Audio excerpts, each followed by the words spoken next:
Hello everyone, Rich Hagon, Brian David-Marshall, welcoming you to Pick One, Pack One, First Pick, First Pack, First One. Basically, what do you open and what do you choose? That's what it really boils down to. And if I'm not mistaken, we're going to talk about this, but then you can actually go to the coverage, the text coverage at dailymtg.com and dive into the draft viewer. Absolutely. And really see the ramifications of these first picks and follow your way through a draft, kind of peering over Ben Stark's shoulder or peering over Chapman Sim's shoulder. All right, so let's take a look at the table that we're looking at. So this is on the draft viewer right now, so you can follow along with this on your web browser or your mobile device too if you want. So there were the 8. We began with Ben Stark. He was passing to Pierre Djar. Then it's Chapman Sim of Singapore, Hannis KM the Estonian, Italy's Walter Scuderi, Andre Prost of Latvia / the US, and then the 2 Chinese players, Zhu Wang and Zuran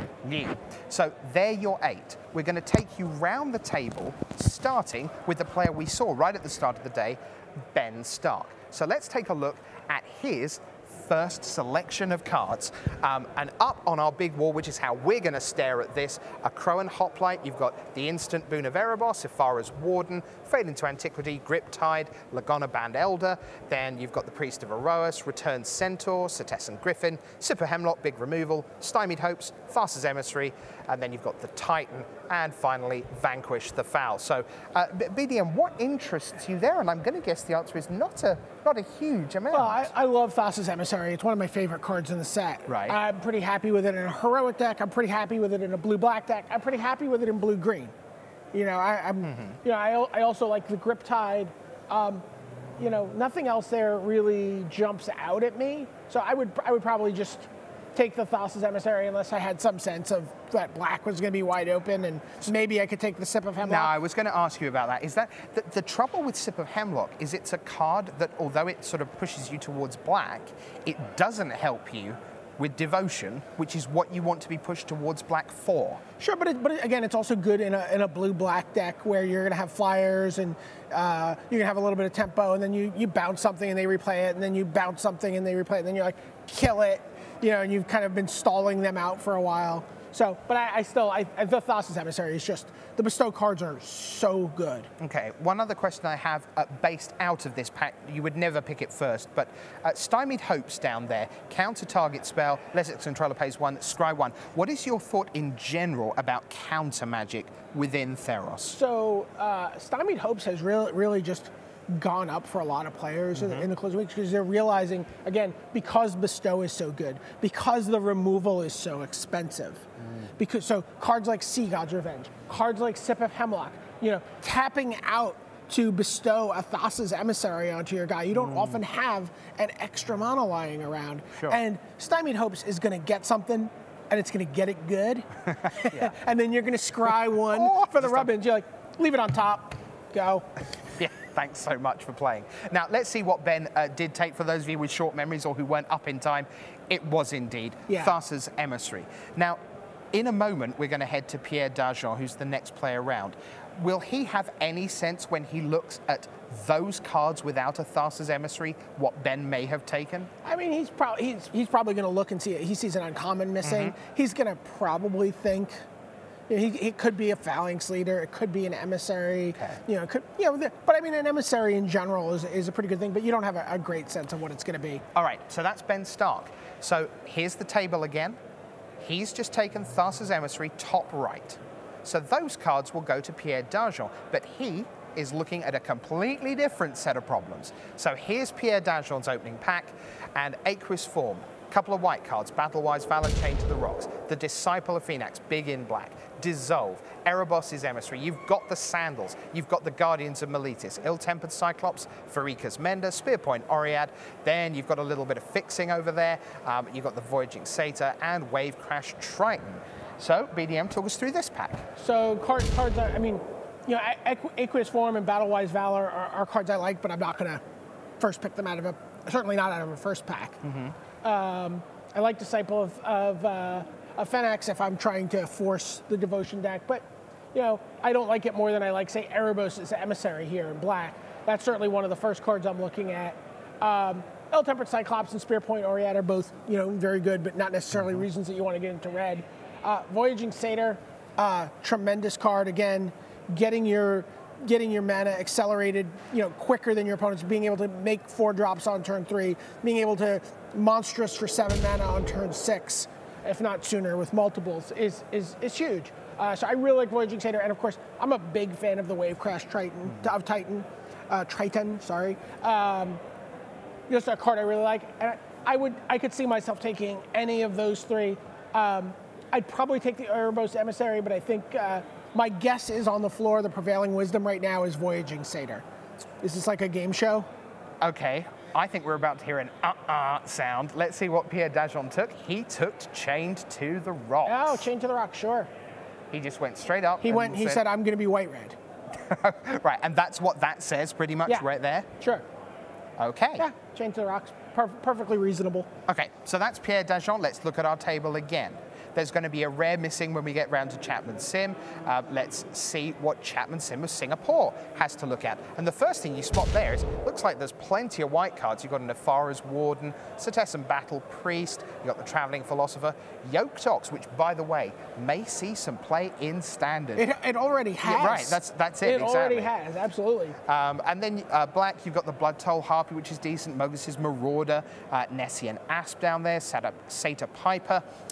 You've got the Horizon Chimera, Dragon Mantle, which is a card you said had been like super high for some people, and the Humble Traveler's Amulet. But maybe we should just start with something super obvious, what a lot of people who are just starting out learning to draft, they go, what's my rare? Well, there's a Spear of Heliod there.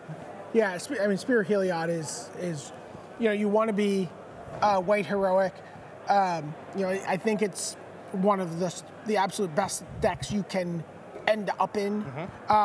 And if you end up with a couple cards like Traveling Philosopher or some other some bestow creatures that are unbestowed, where you're playing them for their casting costs, you can get a pretty above the curve army pretty quickly with a Spear of Heliod, and it also makes life very difficult on your opponent if they're trying to attack back, because you're able to use it to kill their creatures. Yeah, and we've said that removal isn't super strong in the format.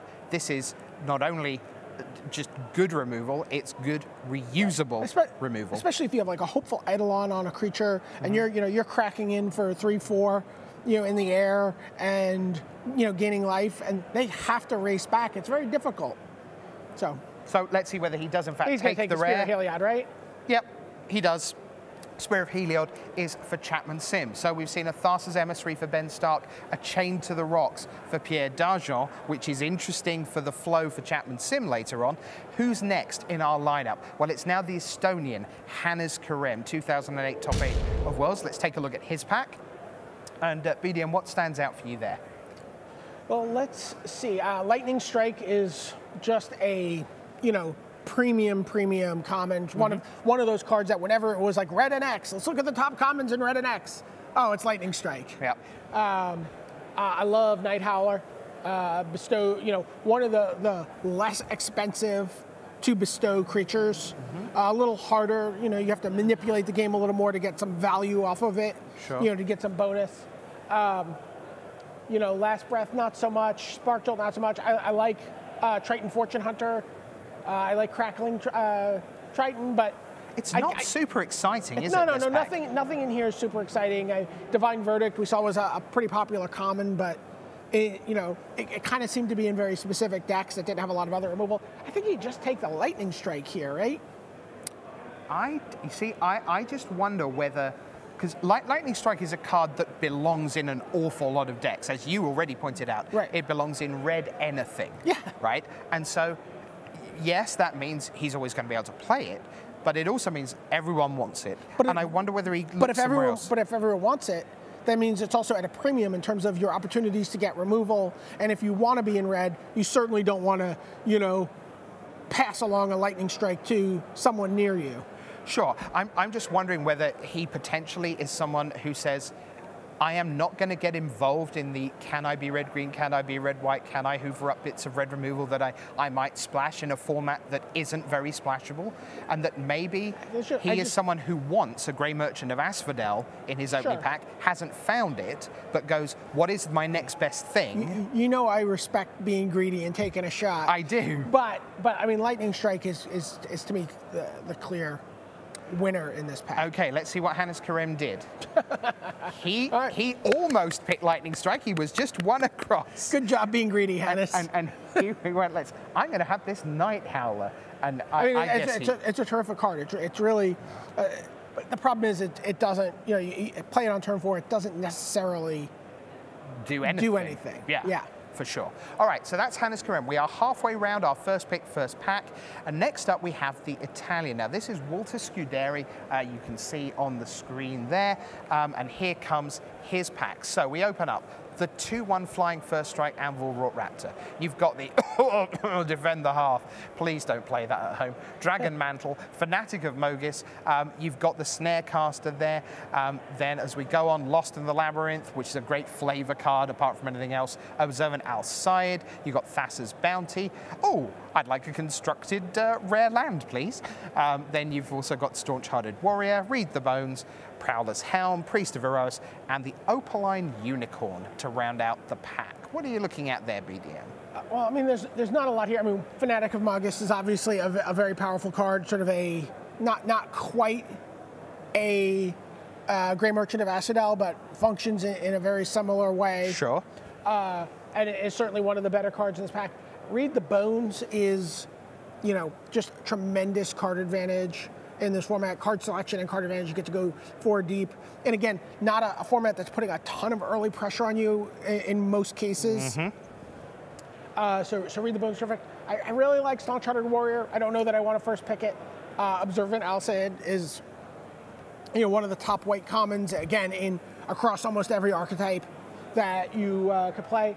I saw, we were playing a draft last night with Gabe Carlton Barnes. All right. And he was red-blue with some scry effects and just, and he had Temple of Triumph in his card pool, and he's like, well, I'm just playing this in place of a mountain. I have nothing to do with the white mana. I just want the free scry. Sure, that seems reasonable. Not that you're going to first pick that. But no. To make that point. I think you take Read the Bones. Honestly, I've had a lot of success with green of late, and I would be kind of tempted in a semi-weak pack by the Staunch-Hearted Warrior, but don't tell anyone I said that. I have one question for you before we find out what Walter actually did, and that's a question about so many of these picks we're seeing, not just here, but just across the board, are very committed in a direction. Yes. One card that is not committed in any direction at all other than upwards is Opaline Unicorn. Yeah. And that's a card that, apart from possibly a 15-land blue-white heroic deck, essentially will go in maybe 9.5 color pairs, and you will find a use for it. I really like it. I mean, I tend to find, I feel like I'm going to get past another Opaline Unicorn more often than I'm going to get past a Read the Bones or a Fanatic or, an Alcide. Sure. So, but not a pick you would be frightened of early No, absolutely not. In fact, I've moved that up from my initial sort of assessment of the format. I was like, wow, there's not a lot of really high-end, common, colorless artifacts. And I had like Featherfleet Sandals up there. I was like, I don't think I'm going to first pick a colors card, but the Unicorn has clearly sort of gone from 6 to 8 up to 3 to 5 kind of range, maybe? Maybe even 2 to 3, but some decks. All right, let's see what Walter Scuderi did. He went with the Staunch-Hearted Warrior. Awesome. I must say, it feels to me like, broadly speaking, the heroic abilities, although there are lots of different ones, they broadly fall into 2 camps. The really good, let's put some counters on this, and the really not so good, let's not put +1/+1 counters on. Yeah. Is that broad? I mean, I'm cheating slightly there. There's the put some counters on it, and then there's the utility. Yeah. Right? The draw a card, tap a guy, creature can't block, all those guys. Staunch-Hearted Warrior is just fantastic. If you have a deck with a couple of ordeals in it, again, you put an ordeal on the Staunch-Hearted Warrior, and you attack for 5, and you activate your ordeal that turn. Okay, so that's Walter Scuderi, where he was opposite Ben Stark 4 rounds. So by the time Ben Stark's pack got to Walter Scuderi, he was pick 5 there. But Now we get another pack open. This time it's for Andre Prost of Latvia, and he opens top left a Boron Overlord. Oh, Shall I stop now? Oh, no, I'm looking at the Grey Merchant of Asphodel also. Grey Merchant of Asphodel and a Boron Overlord, just like two almost like very comparable cards, and both cards that really want you to have Black Devotion. So then there's like, if you want to get out of black, you've got a Crone Hoplite, Borderland Minotaur, Breaching Hippocamp, there's a Divine Verdict there, Omen Speaker, little solid 1/3 that's very good in Heroic, Spearpoint Oread, you've got the black removal yet again, Sip of Hemlock, the Scholar, which works with the black. God, it's a super black pack, isn't it, really? And I don't know that you want to get away from, I mean, the upside of that Boron Overlord is so much, I don't know that you want to get away from it. So do you just basically say to the guy on your left, unlucky, it turns out I opened a Boron Overlord. You've been past Grey Merchant, which you think might be a signal. It was a signal, and the signal is that you're going to be stuffed by me. I mean, is taking Ordeal of Porphyros or I mean, Omen Speaker. Certainly both reasonable picks as well. Where you could say I'm going to avoid black, but like you're just passing so many powerful cards down the road. You might actually get a black card back. You might. It's conceivable that a Sip of Hemlock will come around. You might get an Asphodel Wanderer that's a lot more likely. That you're not thrilled with, but you might play in your deck to sort of get yourself to that 7 mana spot. So and by the way, I'm sure people, you feel free to like let me know on Twitter if you guys take Grey Merchant of Asphodel over a Boron Overlord. I think a Boron Overlord is above Grey Merchant, but it hurts. It hurts a lot. So I'll let people at home in on a little secret. Sometimes we end up in a room together and I'm drafting on Magic Online and this guy's over my shoulder and his head is in his hands and he's like, you are so British and polite and nice and you like get out of people's way and you draft nice, fair, normal decks and you don't brutally stick the knife in people. What are you doing? And I look at a pack like this, and this pack scares me as an inexperienced Theros drafter because I want a Boron Overlord and I want Grey Merchant, but I imagine all those people to my left going, that's a signal I'll have Grey Merchant. 2 round from me going, I'll have that Sip of Hemlock. And I'm like, so what on earth is my pack 2 going to look like? Because the whole chain down from me is going to be black. Now, put my fears at bay. Tell me why I should be going, be a man and pick a Boron Overlord. You can just take every single black card that comes around for the rest of the pack and go have those 2 players downstream from you go, oh, I guess I didn't understand what was going on here. Or I guess he switched into black. Or and just give them no more grist for that mill. Right. So I just say, I am in charge of this black, and where it goes is up to me. Let's see what Andre Prost did. Yeah. Okay. Yeah. He sharpened his blades, took the Boron Overlord. He went with the Boron Overlord. Okay, so that's 6 of our 8. Now we go into the Chinese portion of the draft table. It is Zhu Wang up next. Let's take a look at his pack. So first glance, we've got Aqueous Form, Omen Speaker, and Triton Fortune Hunter in blue. There's also a Shipwrecked Singer if you want to go that way. A couple of white cards of Lightning Strike and Magma Jet. Omen Speaker, Daxus of Miletus is not a, I actually haven't played with that card yet. So I want to ask you about, in general, the idea of when you are in a set that is colored in the way that Theros is really straightforwardly monocolored, if you will, how dangerous is it to go gold straight away? I mean, it gives you a pretty clear plan of what you want to do. It kind of takes a little bit of the agony of the 3rd and 4th picks out of your hands. Like, oh, I gotta hang a blue card. I'm blue-black.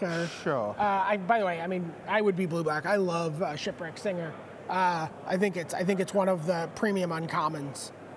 It's very tricksy, isn't it? It's just, really just one of the really amazing cards in this set, and a real reason to be blue-black.